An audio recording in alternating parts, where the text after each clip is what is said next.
Joined in God. As sorrowful, yet always rejoicing. 2 Corinthians 6 verse 10. Sorrow was beautiful, but her beauty was the beauty of the moonlight shining through the leafy branches of the trees in the wood, and making little pools of silver here and there on the soft green moss below.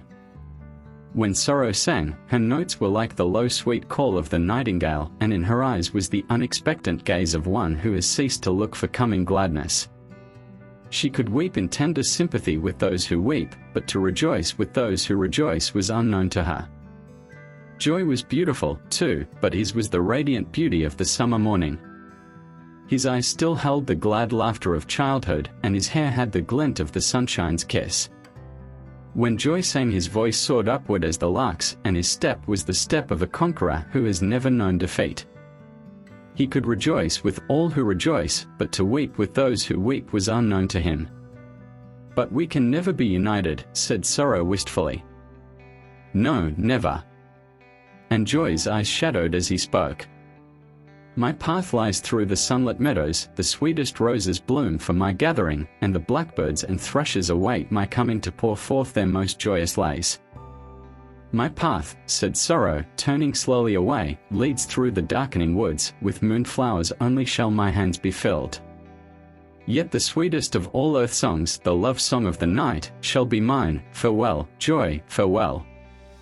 Even as she spoke, they became conscious of a form standing beside them, dimly seen, but of a kingly presence, and a great and holy awe stole over them as they sank on their knees before him. "I see him as the King of Joy," whispered Sorrow, "for on his head are many crowns, and the nail-prints in his hands and feet are the scars of a great victory. Before him all my sorrow is melting away into deathless love and gladness, and I give myself to him forever."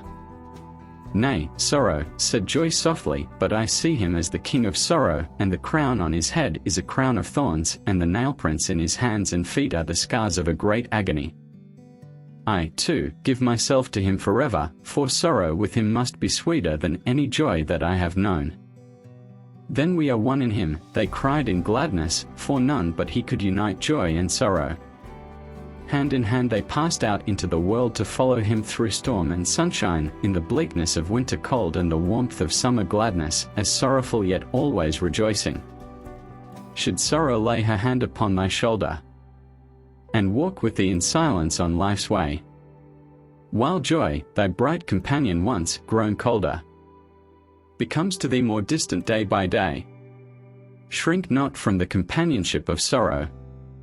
She is the messenger of God to thee, and thou wilt thank him in his great tomorrow.